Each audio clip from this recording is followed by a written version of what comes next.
ह्याकरहरूको बारेमा तपाईँले धेरै कुरा सुन्नुभएको छ होला। तपाईँहरूले विश्वका चर्चित ह्याकरहरूको बारेमा पनि जानकार हुनुहुन्छ होला। तर के तपाईँले यस्तो ह्याकरको बारेमा सुन्नुभएको छ कि जो केवल कम्प्युटर सिस्टम मात्र नभई अनलाइन फोनलाइन तथा पब्लिक ट्रान्सफर तथा सिस्टमहरू ह्याक गर्न सक्थे? ती ह्याकरहरू यति साह्रो चलाक थिए कि उनले आफ्नो पुरै जीवनकालमा न कुनै बसको भाडा तिरे, न कहिले फोनको बिल नै। कुनै बेला उनी नोकिया तथा आइबिएम जस्ता कम्पनीलाई ठुलो समस्यामा बनाइदिएका थिए। ठुल्ठुला कम्पनी मात्र नभई एफबिआईलाई समेत निकै सताएका थिए। अब तपाईँ सोच्दै हुनुहुन्छ होला, ती ह्याकर को हुन् त? आखिर उनले कसरी ती सबै ह्याक गर्थे? दर्शकबिन, आजको यस विशेष श्रृङ्खलामा यस्तो मोस्ट वान्टेड ह्याकरको बारेमा बताउँदैछौँ जसले 80 र 90 को दशकमा धेरैलाई सताएका थिए।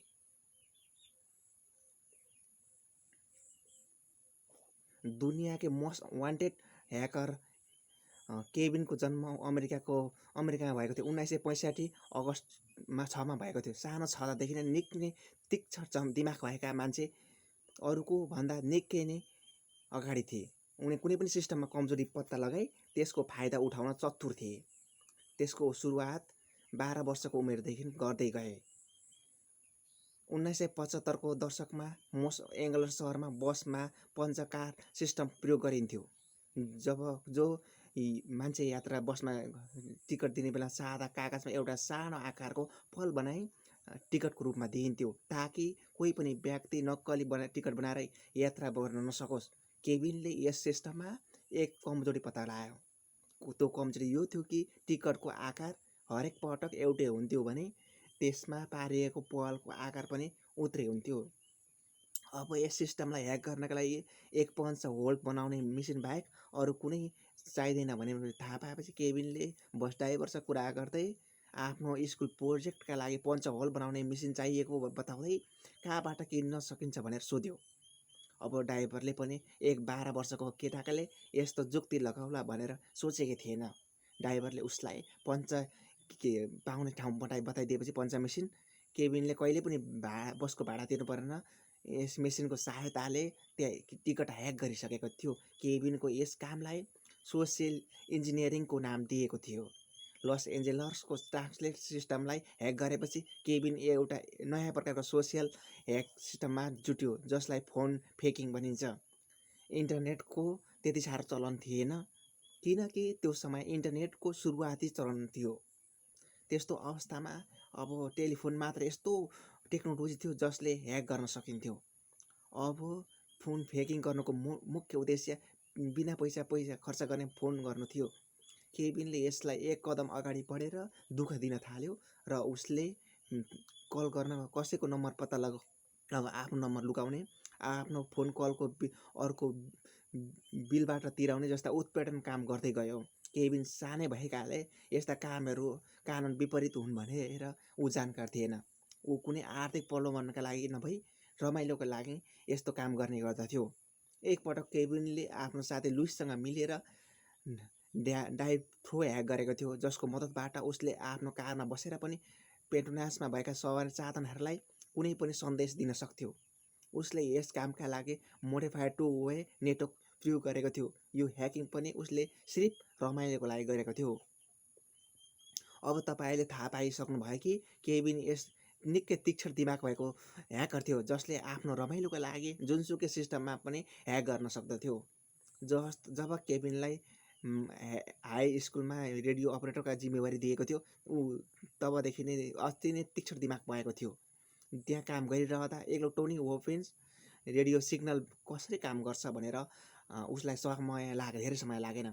यसका साथै उसलाई कम्प्युटरको प्रोग्रामको बारेमा पनि धेरै कुराहरू थाहा पाइसकेको थियो। त्यति बेला कम्प्युटर तथा इन्टरनेट सुरुवाती चरण भएकाले इन्टरनेट सम्बन्धित थोरलाई मात्र थियो। समयसँगै टेक्नोलोजीको एडभान्स हुँदै गयो, त्यसरी नै केभिनको ह्याकिङ स्किल पनि बढ्दै गयो।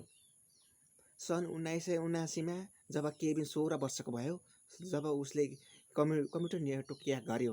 डिजिटल इक्विपमेन्टको एउटा कम्पनीको थियो। केभिनले यस कम्पनीको सिस्टममा अवैध रूपमा प्रयोग गरी सफ्टवेयर ह्याक गरेको थियो। त्यति बेला पनि उसलाई साइबर कानुनबारे थाहा थिएन। उसको यो कदम ठुलो अपराध भन्दा कम थिएन।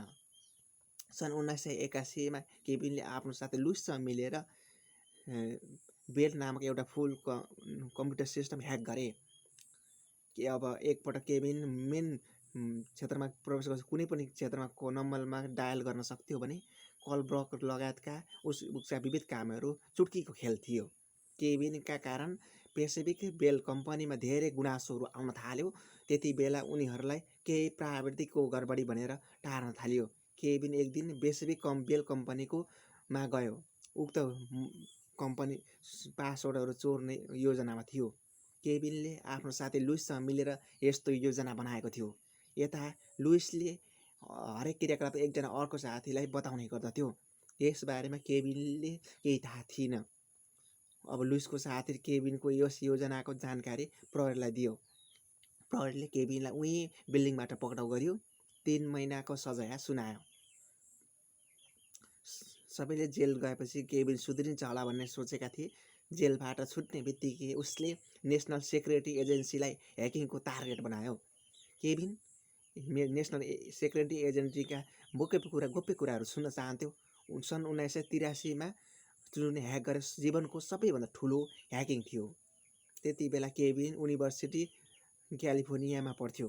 उसले युनिभर्सिटीकै एक पुरानो कम्प्युटरको मद्दतबाट अल्टरनेट सिस्टमलाई ह्याक गर्यो, जुन त्यति बेला आर्मी तथा ठुल्ठुला कर्पोरेसनलाई मात्रै प्रयोग गर्ने गर्दथे। यस पछाडि 1987 केभिनले आफ्नो साथी लिन्ससँग मिलेर डिजिटल इक्विपमेन्ट कर्पोरेसनको इन्टरनल नेटवर्क ह्याक गर्यो। त्यसो त यो केभिनका लागि यो ह्याकिङ उसको साथी लिन्सले कम्प्युटरमा काम गर्ने गर्दथ्यो। उसँग त्यो सबै जानकारी थियो कि जुन ह्याकिङको लागि आवश्यक पर्थ्यो। यति बेलासम्म केभिन आफ्नो मोज मस्ती र मनोरञ्जनका ह्याकिङ गरिरहेको थियो। तर यसपटक भने उसले पिएनएस नामक एउटा अपरेटिङ सिस्टमको सोर्स पोस्टलाई चिर्नु थियो। उसको टास्क केही समय सुरु पुरा भयो। यसपटकको ह्याकिङमा बच्न सकेन। उसलाई प्रहरीले तुरुन्तै पक्राउ गर्यो। यसपटक यसरी समातिनुमा उसकै साथीले धोका थियो, जसको कारण सहजै समातियो। यस्तो अपराध गरे बापत केभिनलाई 2 वर्ष जेल र 6 महिना सुधार गृहमा पठाइयो। अनौठो कुरा त यति सुधार गृहको बसाइपछि सुध्रिएन। बसु उसले अझ ठुल्ठुला कम्पनीहरूलाई निशाना बनाउँदै गयो। आइबिएम, नोकिया, मोटोरोला जस्ता कम्पनीहरूको सिस्टम ह्याक गरी केभिनले निकै हैरानी दिन थाल्यो। अब मोस्ट वान्टेड ह्याकरमा लिस्टेड बन्न पुग्यो। यहीबाट केभिन र एफबिआई बीच मुसो बिरालोको झैँ खेल सुरु भयो। एफबिआई बारम्बार उसलाई गिरफ्तार गर्थ्यो। हरेक पटक छुट्ने बित्तिकै उसले कुनै न कुनै ह्याक गरिरहन्थ्यो। धेरै वर्ष एफबिआईबाट बच्दै हिँडे पनि अन्ततः सन् 1995 उसलाई गिरफ्तार गरियो। उसमाथि सरकारी कम्प्युटर ह्याक गर्ने, नोक्सान पुर्याउने, गोप्य सूचनाहरू चोर्ने लगायतका 30वटा गम्भीर आपराधिक आरोप लगाउँदै 5 वर्षको जेल सजाय सुनाइयो। 5 वर्षको जेल जीवनपछि 2019 जनवरी 21 मुक्त गरियो भने यसबाट अवैध ह्याकिङको काम सुरु गरेन। यसपटक भने आफ्नो क्षमता सही समय सदुपयोग गर्ने निर्णय गर्यो। जेलबाट फर्किए लगतै उसले एफबिआईसँग मिलेर काम गर्न सुरु गर्यो। न त केभिनले कहिले पैसाको प्रलोभनमा कुनै पनि कम्पनीमा ह्याकिङ गरेको थिएन भने ह्याकिङ गरेका कम्पनीहरूलाई त्यति धेरै क्षति समेत पुर्याएको थिएन। सोही कारणले एफबिआईले पनि उमाथि भरोसा गर्यो। कुनै दिन अपराध गर्ने हिँड्ने अपराधी अन्ततः सुरक्षा निकायमा भर्ती हुन पुग्यो। अहिले केभिन एक सेक्युरिटी कन्सल्टेन्सीमा एक लेखक हुनुका साथै उसको आफ्नो छुट्टै केभिन सेक्युरिटी कन्सल्टेन्सी समेत रहेको छ। दर्शकवृन्द, आजको श्रृङ्खला तपाईँलाई कस्तो लाग्यो हामीलाई कमेन्टमा अवश्य बताउनु होला। आजको श्रृङ्खलामा तपाईँलाई राम्रो लाग्यो भने लाइक तथा सेयर गर्न हाम्रो च्यानललाई सब्सक्राइब गर्न नभुल्नुहोला। साथ